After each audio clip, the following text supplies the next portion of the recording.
Ladies and gentlemen, good day and welcome to Swiggy Ltd Q1 FY26 earnings conference call.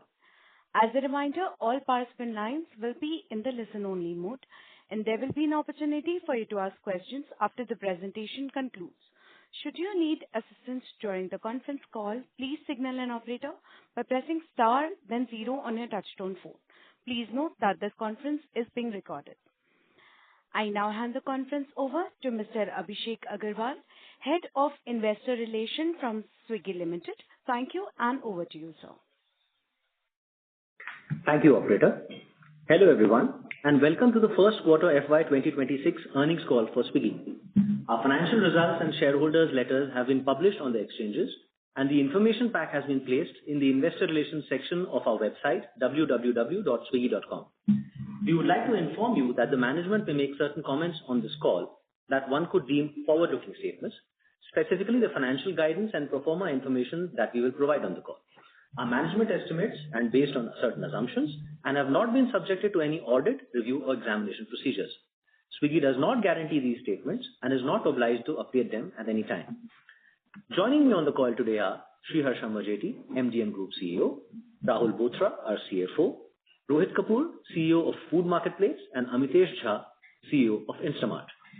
Before we start the proceedings, we think it is useful to share our top-of-mind messages from our quick commerce business, for which I will invite Amitesh. Over to you. Thanks, Abhishek. So what I'll do is I'll give a very high-level, top of mind for this particular quarter. Our GOV growth accelerated to 100% Y-on-Y.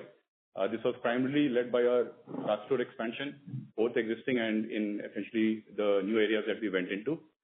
As we have also spoken in the past, the average order value is a very important, determinant of the profitability of the business.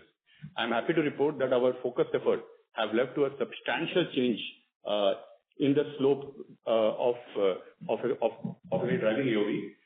With a movement of 16% quarter-on-quarter and 26% Y-on-Y, and which is ahead of our guidance that we gave. This growth in AOV with focused efforts led to a consolidation of carts, while leading to a higher GOV per customer per month by 8%. This combined with letting go of some of the low AOV orders led to a moderation in our order growth quarter-on-quarter. In the last call, we shared that our contribution losses had peaked. In line with the same, our contribution margin has improved by 100 bps quarter-on-quarter, despite there being significant headwinds of the full quarter impact of the network expansion that we did, which was slightly back-ended in the March quarter, where we had added 316 stores. We are continuing to see improvements in our contribution margin. As our customers and stores mature, we are confident of delivering higher improvement in contribution margin in the next quarter as well. This category is still in an early phase of customer penetration and has a significant runway of growth. We are seeing continued heightened levels of marketing investments by all the players. We will maintain the flexibility to invest for growth for the subsequent quarters as well. That's it from my side. Over to you, Abhishek. Great. Thank you, Amitesh. With this brief preamble, let us start the Q&A. Operator, you can please go ahead. Thank you very much, sir. We will now begin with the question and answer session. Anyone who wishes to ask questions may press star and 1 on the touchtone phone. If you wish to withdraw yourself from the question queue, you may press star and 2. Participants are requested to use only handsets while asking a question. Ladies and gentlemen, we will wait for a moment while the question queue assembles.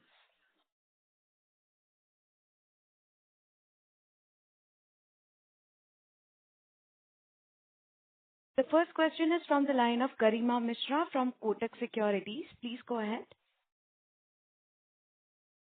Yeah, hi. Thank you so much for the opportunity.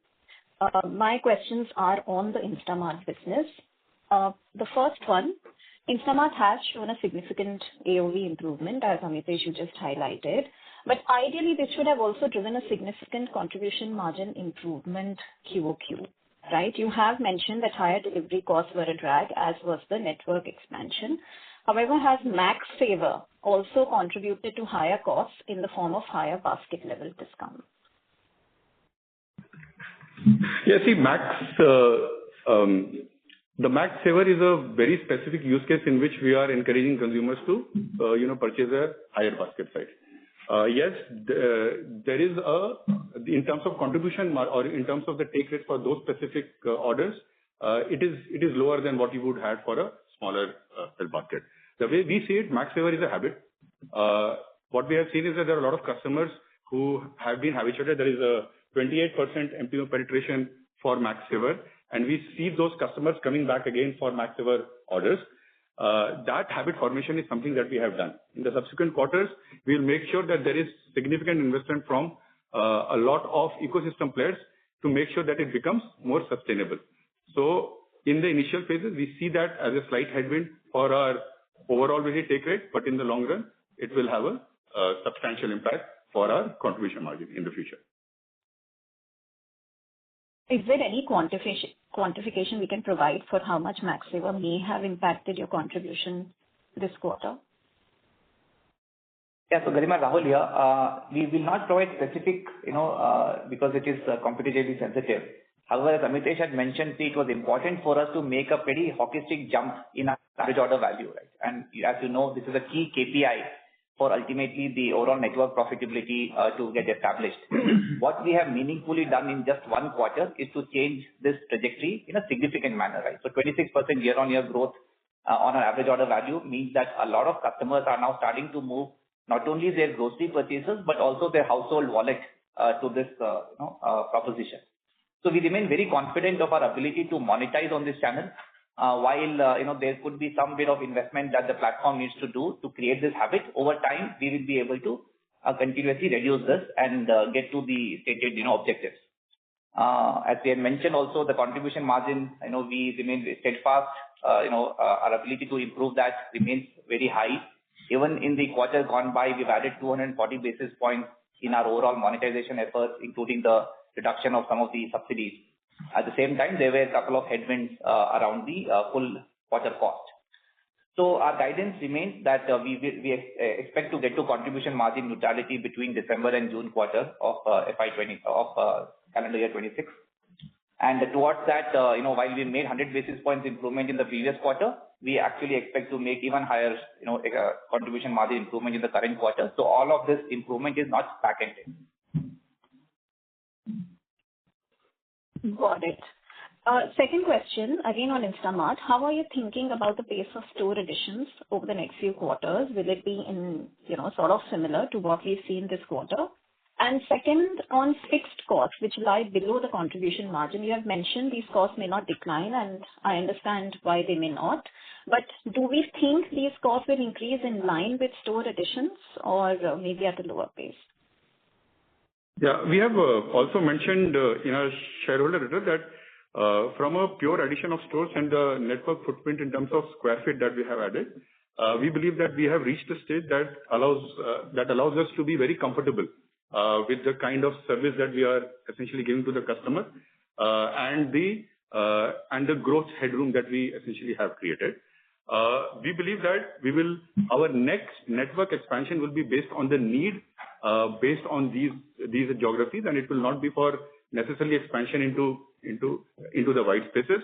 The overall network expansion is such that it will allow us to grow at 100% without addition of a lot of store, essentially square feet. So that's the reason we don't want to give any kind of guidance for the addition of the stores as well. And on fixed costs? Okay, so see, as I said in my earlier news that in line with store addition, yeah. No, the fixed cost is more of a consumer acquisition cost. Ultimately, a lot of that essentially goes into marketing. The marketing is something that we see as a result of what is happening in the market. As I said, we'll continue to be competitive to make sure that we are acquiring customers for the category as well. And I think the level of runway of growth that we have should allow us to be more measured in our approach on how do we acquire customers. If it is leading to a higher growth, we don't want to let that go as well. So yes, fixed cost will be an area that we see being at the similar rate for a few quarters. Got it. Thank you so much for taking my questions and wish you the best. Thank you. The next question is from the line of Sachin from Bank of America. Please go ahead. Hi. Thank you for the opportunity. I have 3 questions. Again, all 3 questions on Instamart. First question, I wanted to know your general thoughts on competition. One gets a sense in last 3 to 4 months, competitive intensity has sort of gone down. But again, wanted to understand what you're seeing on the ground and how do you look at that? If you are comparing it to the GFM quarter, yes, it has essentially gone down. But at an absolute level, the intensity in the market, we see it being at the heightened level. There are new players also entering the market. Some of them are taking baby steps into these markets as well. So overall, we don't see this quarter as any indication of will the competitive intensity go up or down. We believe that heightened level will remain, and it is something that we are also baking into our plans. Got it. Second question, and more as a follow-up to this entire competitive view. Again, wanted a bit of a color in terms of dark store expansion. Between, let's say, urban metros and tier 2 cities, how are you thinking in terms of expansion? And again, in the shareholder letter, you mentioned a large part of network expansion was front-loaded, and going ahead, you guys are looking at a measured pace. So does that mean that even though competition is present and expanding, you guys will be a bit more calibrated in the approach, or that approach could change basis, how competition is? Yeah. See, we are in 127 cities right now with 4.3 million square feet of store area, which is significant even if you look at compare it to anybody else in the market. We believe going higher than 127 cities will be more opportunity based. Will be based on how do we see that network of geographies come into play. But there is such a significant headroom. Market penetration is so low in the cities out of the top 10 or 20 that we believe the right opportunity is to be focused and not necessarily measured. The way I will approach is that be more focused in the areas that we are already in. If expansion is required, expand in those areas rather than spread yourself thin to figure out where the next growth will be there. There's enough headroom for growth in the existing 127 cities that we are. Got it.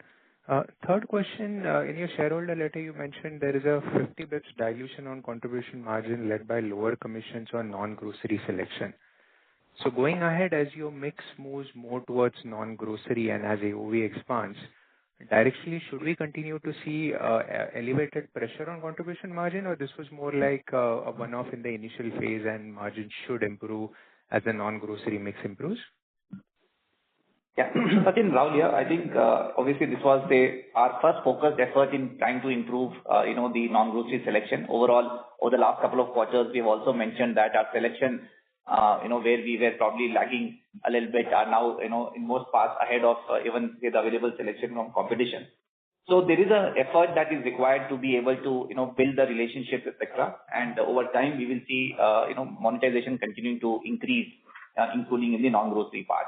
So the overall mix, as we said, is also net positive, because if you look at the absolute contribution that you make in these larger ASP selling items on non-grocery, more than makes up on the percentage margin.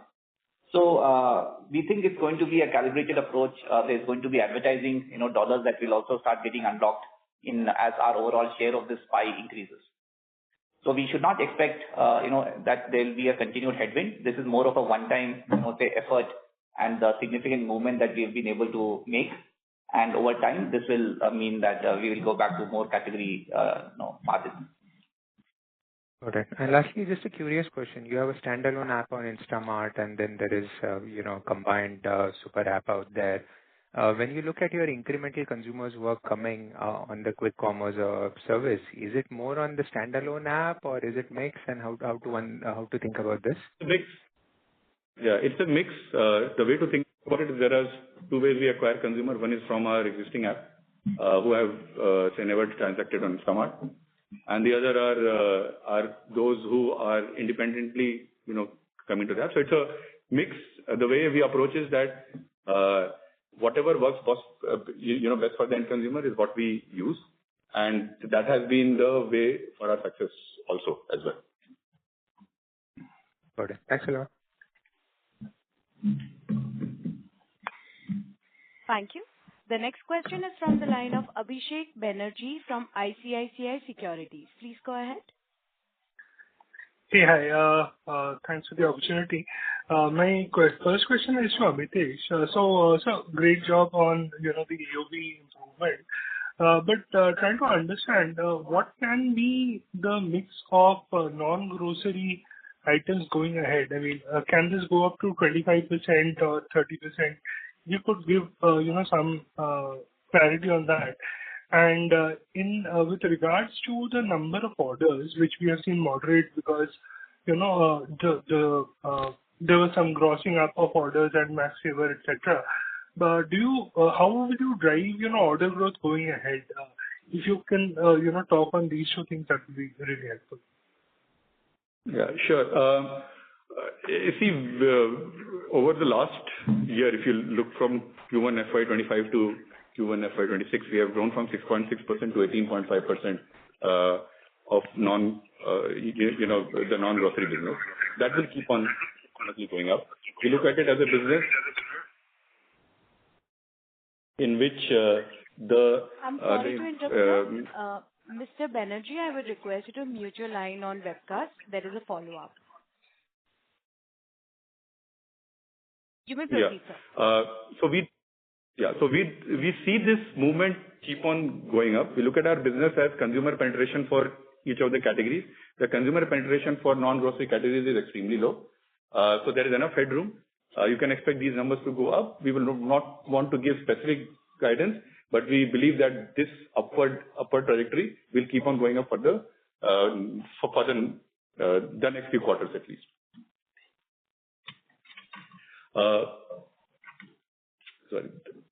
Sorry, what was the second question?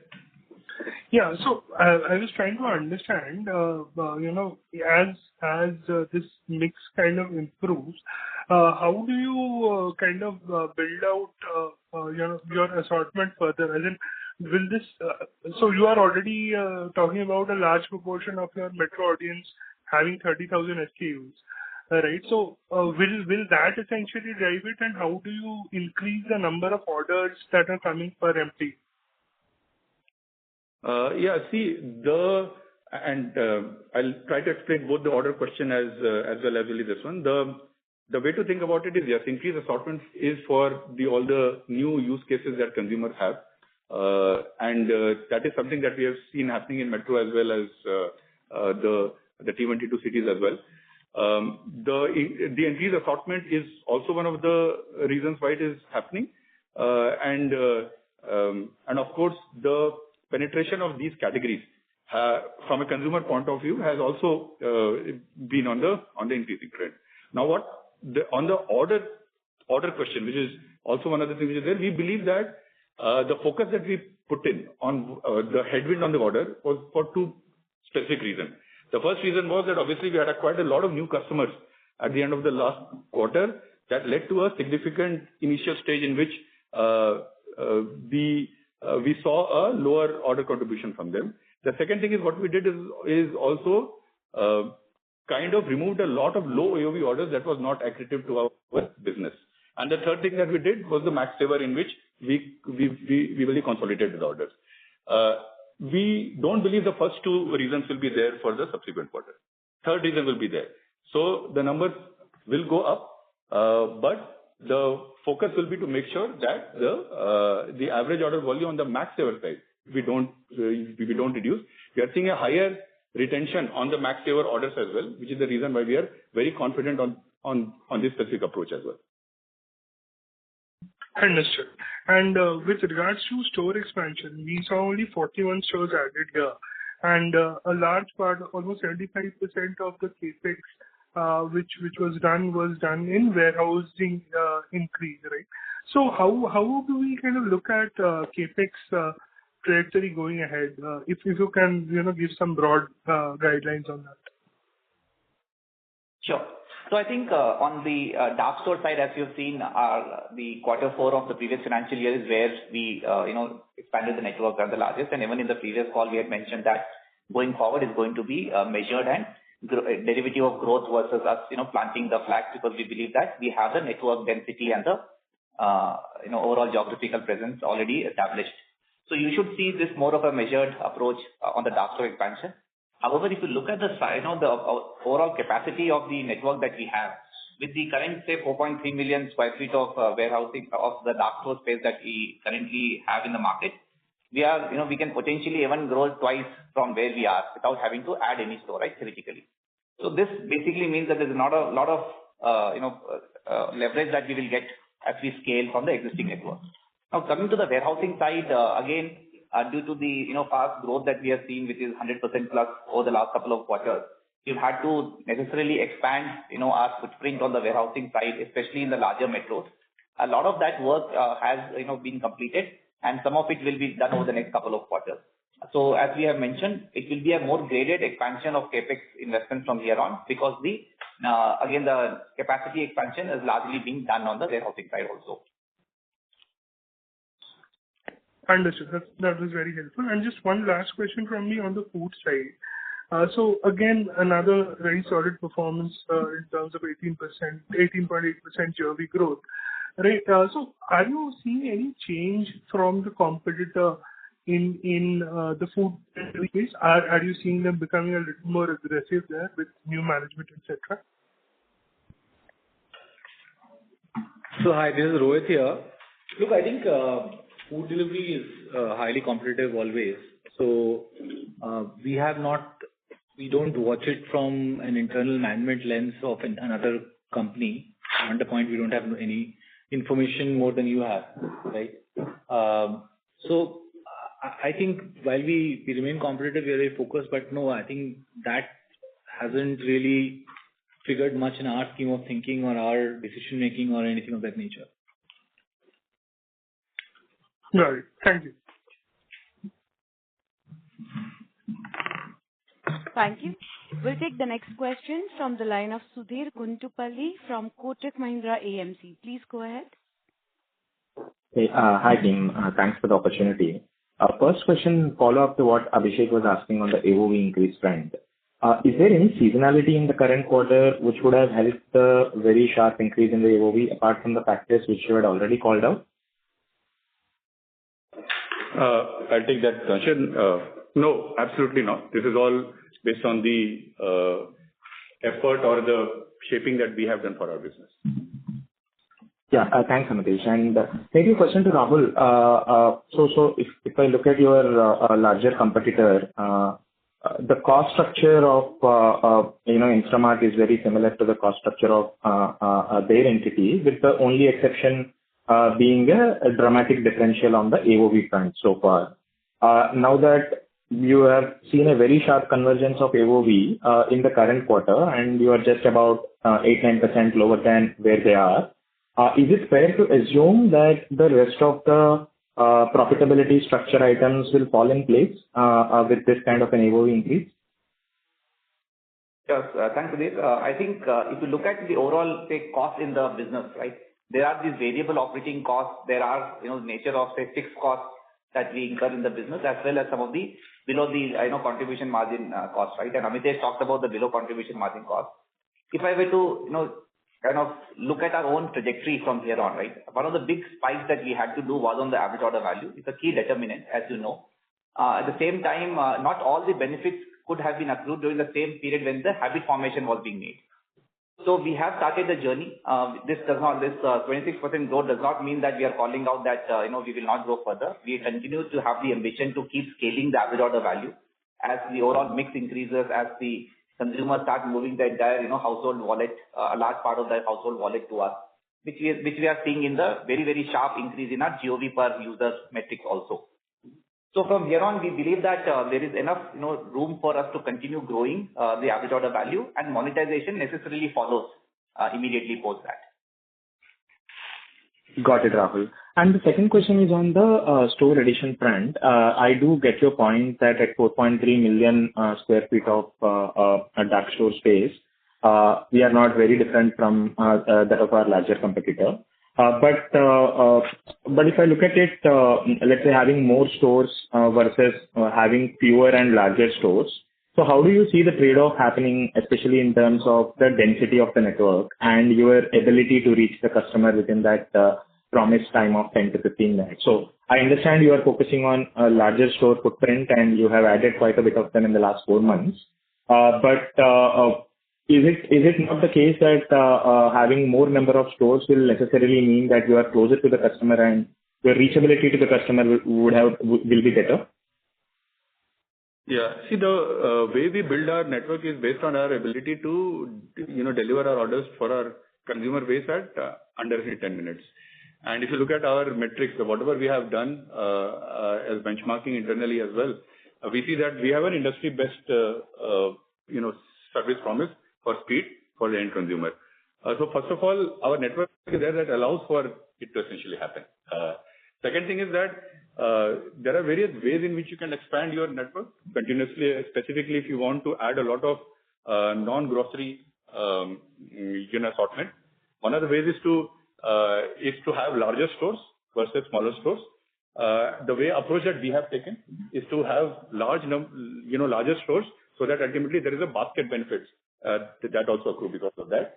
We will continue to be on the path, and we believe that model that allows ourselves to be larger store, more number of continuous carts, as well as making sure that we are doing all the deliveries within 10 minutes is a network that we are in already, and that's the reason we feel very extremely confident about as well. Thanks, Amitesh. Last question to Rahul. Any indication on the monthly EBITDA loss at Instamart for June month?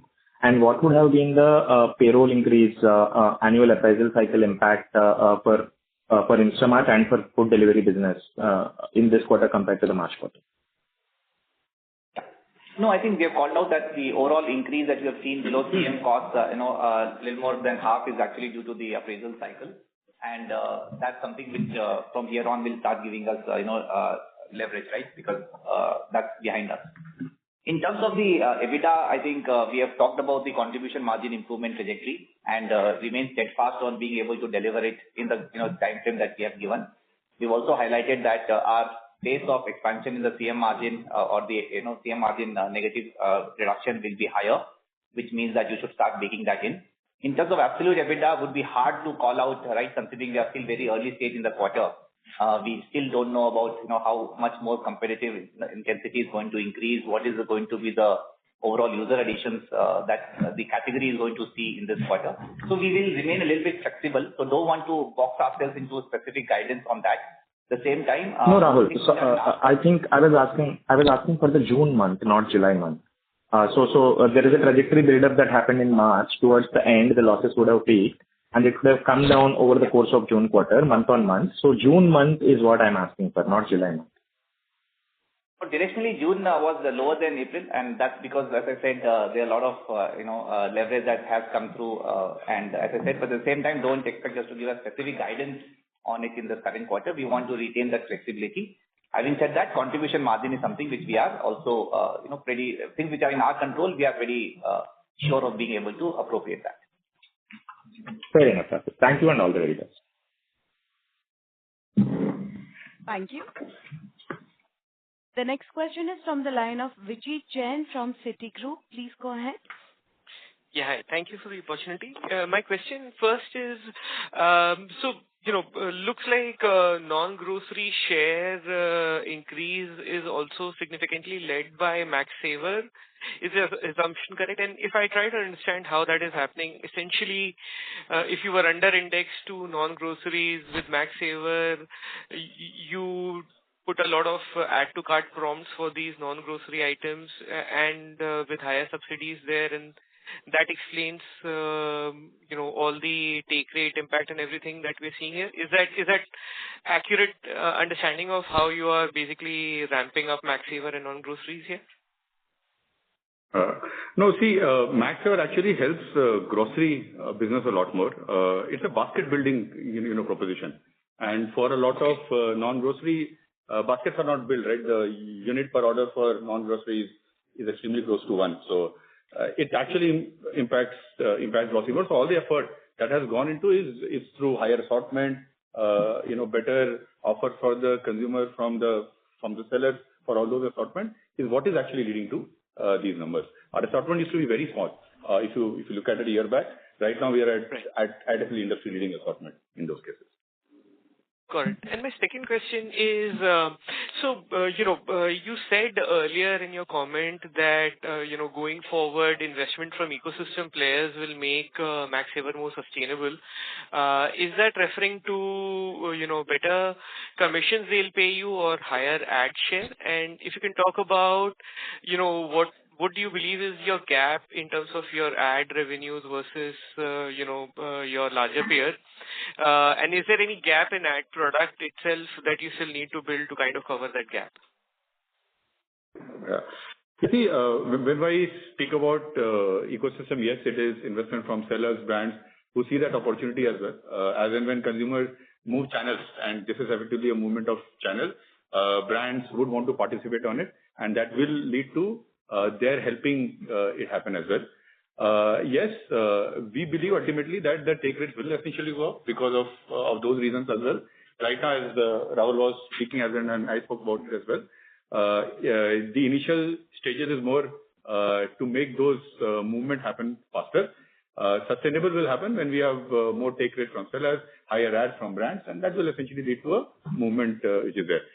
We believe that there is headroom for ads as well.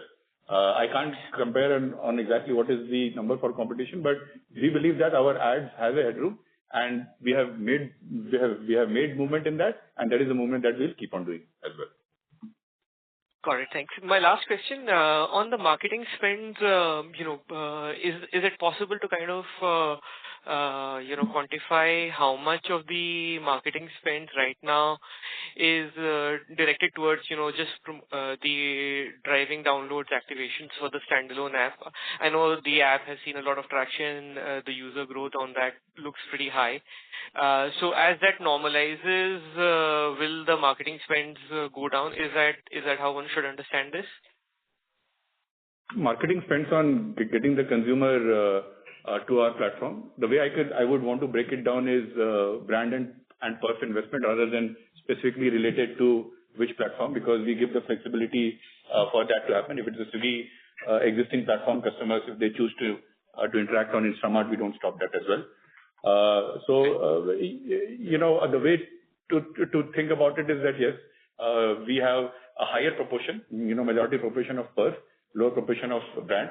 We believe that is the right mix because it allows us to build an Instamart brand that drives a lot of organic as well. And perf is something that in situ allows us to get a lot more transaction for the new customers who are actually there on the platform. So I don't want to break it down necessarily into Instamart app versus Swiggy app. We leave that flexibility to the end consumer. Okay, sure. My question was actually just on the marketing spends, whether it is being directed more towards the Instamart standalone app. But yeah, thank you so much. Thank you. The next question is from the line of Gaurav from Axis. Please go ahead. Yeah, hi. Good evening, everyone. Just wanted to check on a couple of things. Firstly, on quick commerce. So, while we understand that the capacity which has been built is good enough to, almost double the GOV, but, the competition in terms of just the footprint densification is going sort of much ahead. So, how is the sort of how do you think of the different strategies of this? Where do you think that there is a risk that you sort of are leaving out some white spaces in terms of expansion, whether it could be application or even? Hey, hi, Harsha here. I think ultimately, as Amitesh had already talked about, there is a certain specific TAM in the top cities that we've already expanded into, which we're most excited about growing our franchise quite strongly. And as for densification, ultimately the question is, how does densification help? Densification helps in your ability to serve the consumers faster. And as we'd already mentioned, we continue to have a good advantage in how we serve our consumers on delivery experience, and we're not going to let that be a reason for consumers to not be happy with Instamart. So the moment for us is how are we serving our consumers? We don't see this coming in the way of serving our consumers. On the food part, right? We obviously are seeing activity. There is new competition, right? And also the existing guys also to be trying to sort of ramp up to push up the growth a little bit. Are we seeing like some sort of higher competitive intensity in, say, couponing, marketing? Have you started to see that on the food delivery side? So far, there have been, as you know, there have been talks about one of the players entering the market. That has not happened yet. So, but in terms of just overall competitive intensity in the market, last quarter was as competitive as ever, right?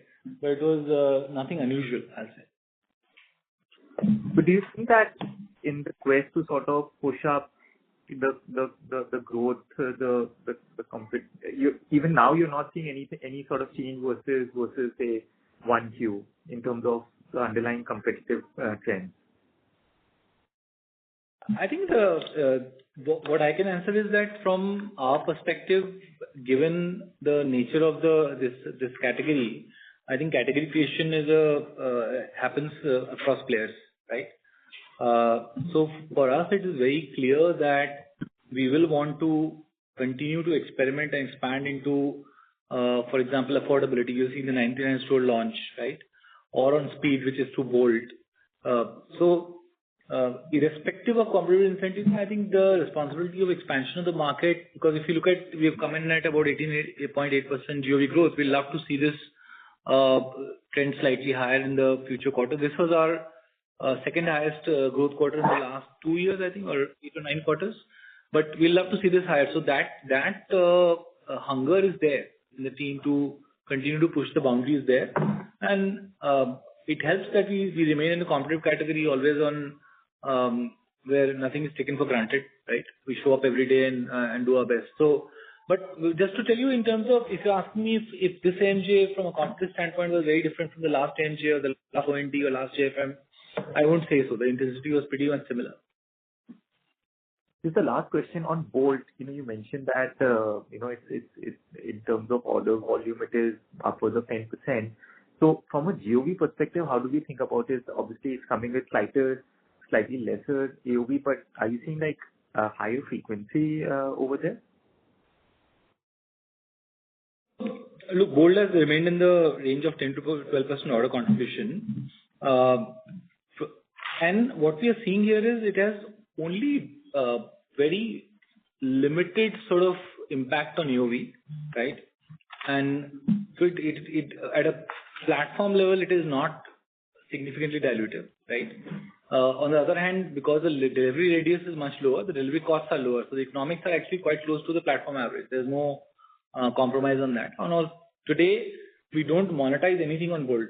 For example, either from the restaurant side or from the partner or customer side, Bolt operates from monetization angle similar to the platform. So those opportunities exist in the future once we have created enough love for the service. But it is not something that we, within the range that is operating, even let's say it was 5% point higher, would I worry about the impact on managing contribution margin because of that? I think that's not the situation. Just one last question, a little bit tangential, right?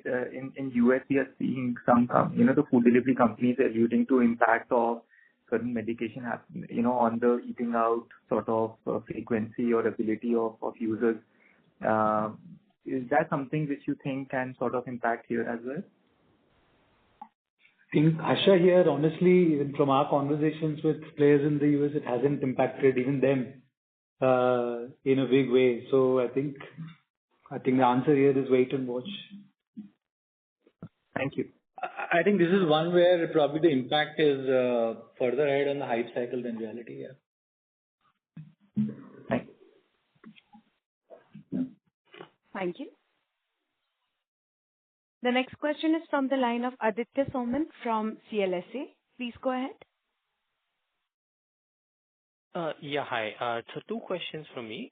Firstly, your competitor is moving to an inventory model. Do you think that confers them any sort of substantive advantage or and any plans from your perspective to change the way you manage your inventory? And the second question is on your rider apps. So today, are the apps from the rider side completely different for Instamart and for food delivery, or is there an overlap, and do you see any advantage in that overlap if there is? Thanks. Sure. See, first on the current model that we have, we work with sellers, seller partners on our network. Currently, due to say the overall domestic ownership that exists we cannot do a inventory-led model, right? Having said that, if you look at since our IPO time, our domestic ownership has continuously, kept increasing. So we have more than doubled our domestic ownership to now, crossing 40% in a very short time with increased participation of domestic, fund houses.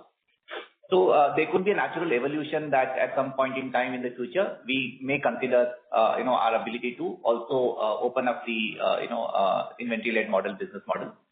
In terms of we do expect that to have an accretion of roughly 50 to 70 basis points. So it is not like meaningfully very, high to also, for us to make any inorganic moves. At the same time, at an appropriate time, depending on our ability to do any action on this, we will come back to you.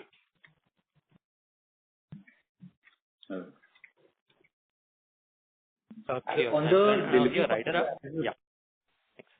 Yes, on the rider app, we have a unified app. It's the same app which is used for both food and Instamart. Having said that, the riders for Instamart are almost now exclusive to Instamart.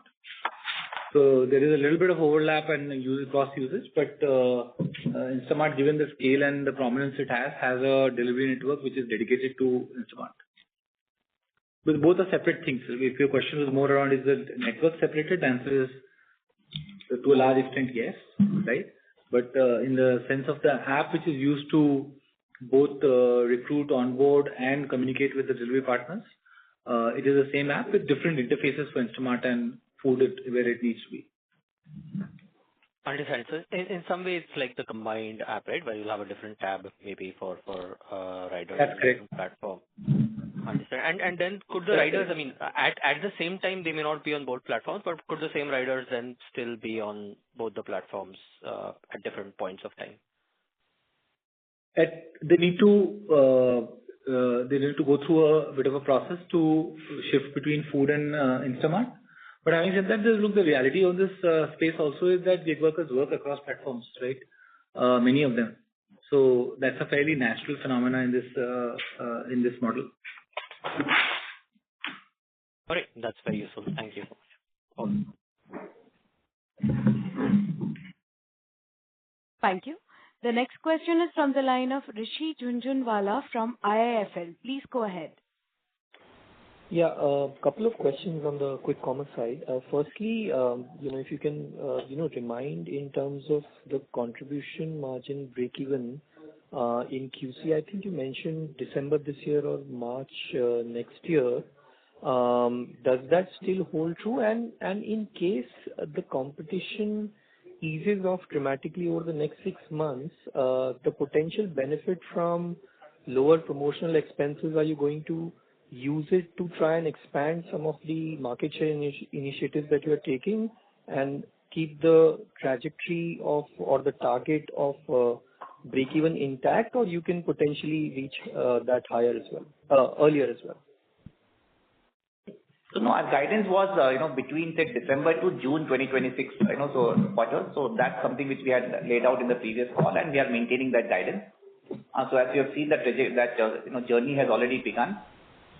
In terms of, whether competitive action reduces, say, the intensity of, discounting or spending and how we are going to use it, I think it's more a point-in-time decision that we will make, looking at the overall, our ability to grow faster than competition. So it's very hard for us to crystal ball today, how we will, use that additional margin, whether we will, bank it or reinvest it. Got it. And second question is, if you look at the contribution loss per order as of this quarter was close to around 28 rupees. There is a 10 rupees increase in revenue per order and a similar or a 9 rupee increase in the direct cost per order. If we were to take it down to zero in the next 3 to 5 quarters, just trying to understand which part, whether revenue per order or cost per order, will be the bigger determinant or driver of that. So it's 2 to 4 quarters because we have in terms of our guidance. So that's the first. So I think there are both the monetization on the take rate side, you will see that improving, and also there is the leverage on the fixed cost and the operating cost side due to the basket building that we have been able to both demonstrate in the previous quarter as well as going forward.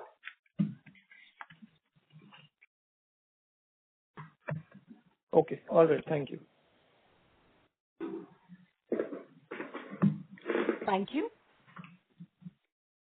The next question is from the line of Kunal Vora from BNP Paribas. Please go ahead. Yeah, thanks for the opportunity. On food delivery, how should we look at the margin trajectory from here? This quarter you saw a dip. Was it largely because of lower rider availability and link cost? The first one.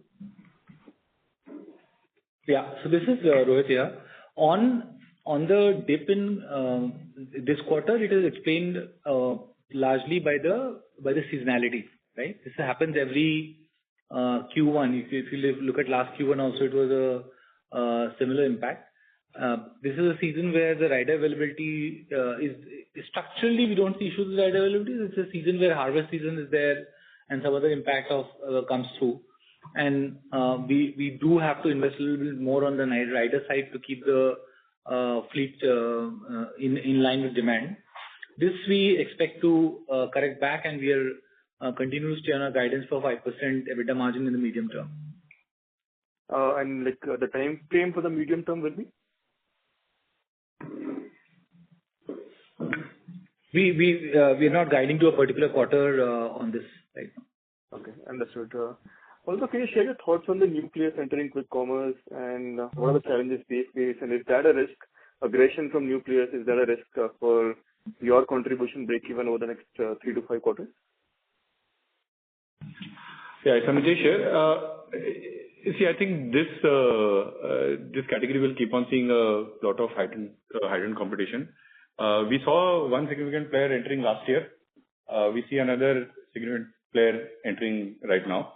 If you look at the history also, it has not had a significant impact on the growth of the top players in the quick commerce because it's a very important hyper-local assortment play plus the right kind of offer for that particular hyper-local area plus building a supply chain that can address hyper-local, which is like 3 kind of capabilities that are harder to build. So we'll keep on seeing a lot of competition coming in. Their ability to make an inroad in the market will be lesser. So the way to think about it is that is not the defining factor of heightened competition. We still believe the top players in this particular area will only determine the investment in this market as well as our ability to respond to that. Understood. So irrespective of the competitive intensity, you still feel confident that 3 to 5 quarters you should be able to break even. Okay. And lastly, on platform innovations, the losses have increased while revenue has decreased. Can you help me understand this? Yeah. So largely the investment there is on the our initiative around the 10-minute version. Yeah. And how's it done? How's it done? So this is our initiative where we are. So Harsha, you would like to add? Yeah. Hi, Harsha here. It's still kind of month 6 for the category. I think we're in an early stage of iteration over here. We're taking a measured approach, having a certain narrow presence to understand with the critical mass of consumers, how to bring more consumer love into the offering, how the economics works. So I think early news is that there is an incrementality to overall food delivery category. How exciting is this? How does this business play out over the future? Both like repeat retention wise and economics wise is in the journey of discovery that we're on still. Understood. That's it from me. Thank you. Thank you. The next question is from the line of Nikhil Chaudhary from Nuvama. Please go ahead. Yeah, thanks for the opportunity, and congratulations on the improvement on AOV side. Harsha, in past, we have seen the improvement in dark store profitability. It's led by two factors. One is higher AOV, and second is higher throughput per dark store, right? While AOV increased this quarter, we have seen significant dip in throughput per dark store.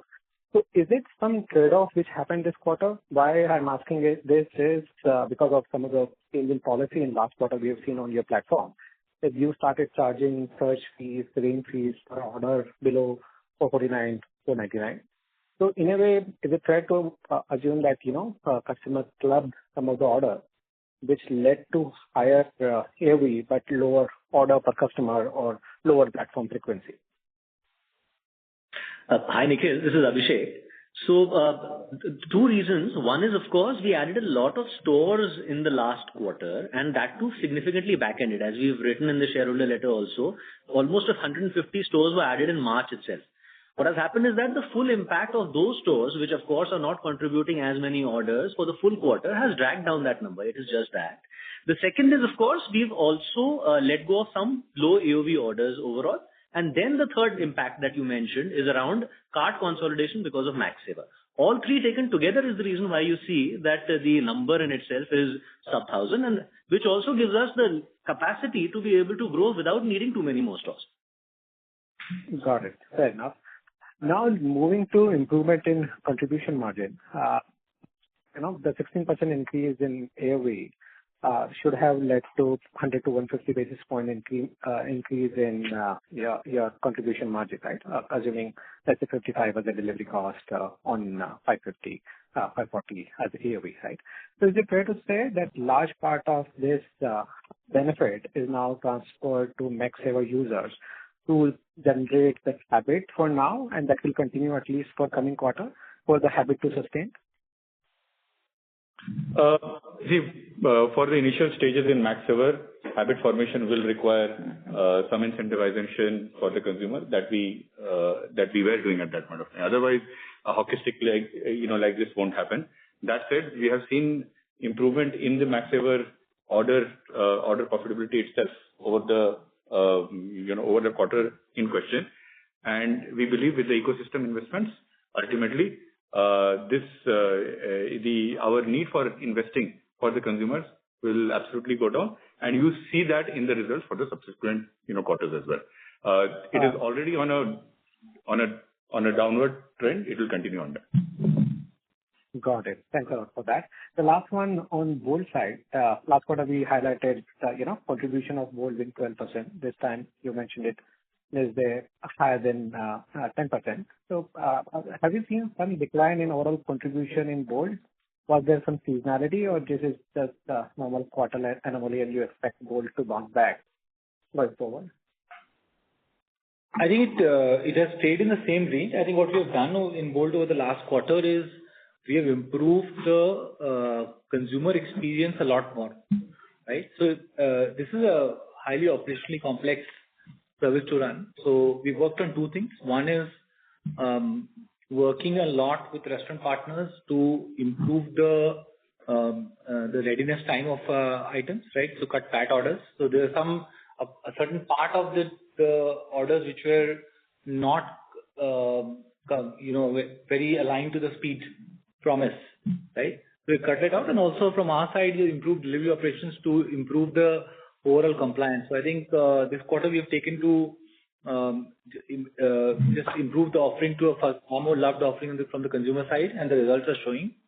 But the OC remains range bound. We'll also keep it to a certain range given the nature of the service and our ability to operate, because it also cuts out LM, right? So the way Bolt operates it operates in a certain LM, and the density will grow over time there.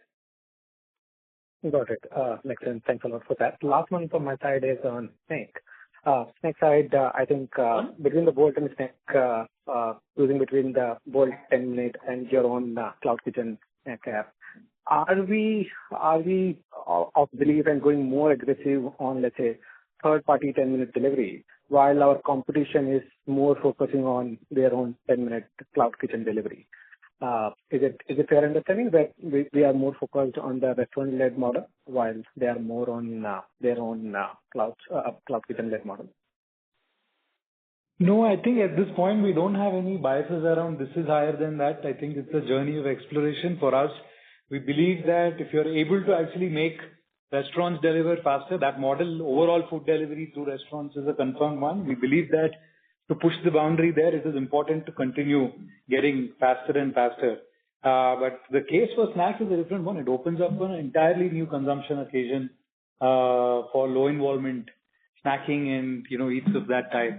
So we don't have any specific biases internally on this or that. It just happens to be that both of them are at different stages of discovery. Bolt is a relatively more deterministic operation where there is a certain operating model and you use it to grow your business incrementally. But snack is a wholly different 0 to 1.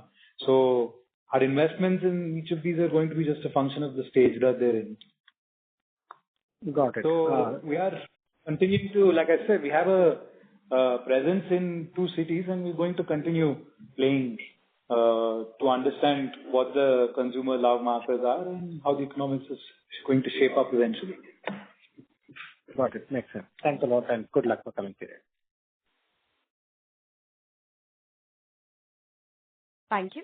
Ladies and gentlemen, this will be the last question, which is from the line of Ashwin Mehta from Ambit Capital. Please go ahead. Hi. Thanks for the opportunity. So 2 questions. One, so our FCF burn over the last 2 quarters is almost 2,800 crores. Our cash is more or less 2x of that.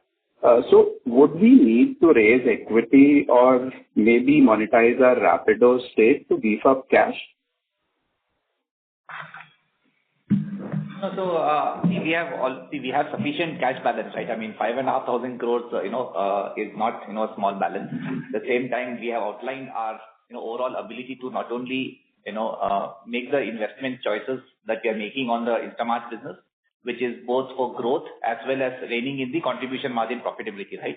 Which is again scale-led and maturity-led. So from here on, we do have a strong balance sheet. We talked about the Rapido investment, and maybe if I can invite. Yeah, I think Harsha here. That's a very parallel conversation which we're having based on the developing conflict of interest. When we got in to Rapido maybe 2.5 years back, they were a mobility player doing really well.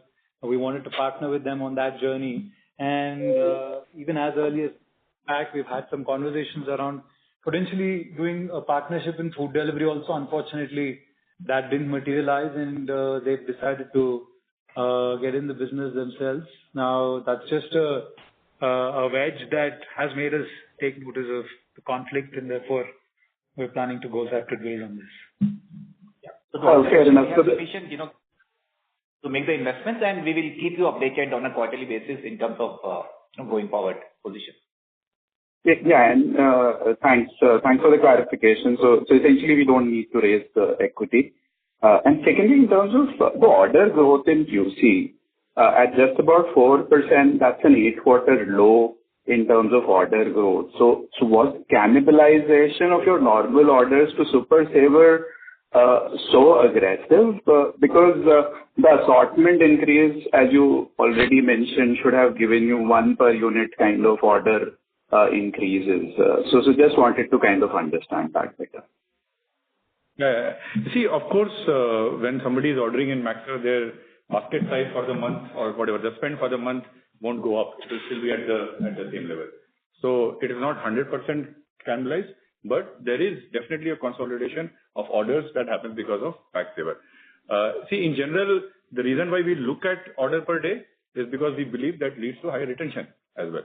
What we have seen that Maxsaver more than sufficiently compensates for that. The people who use Maxsaver have higher retention in general. So our belief is that this is the right way to approach both basket building for the end consumer, making sure that they get great offers, as well as making sure that they come back to our platform again and again. So yes, that is one thing that we want to do. And the other thing is we also didn't want to have a lot of low AOV orders that were actually detrimental to our overall, P&L as well as the quality of the user.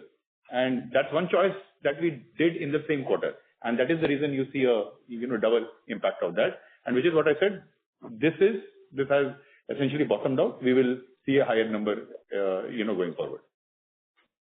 Sure. Thanks a lot and all the best for the future. Thank you. As that was the last question, ladies and gentlemen, we will conclude the question and answer session now. On behalf of Swiggy Ltd, we conclude this conference. Thank you for joining us, and you may now disconnect your lines. Thank you.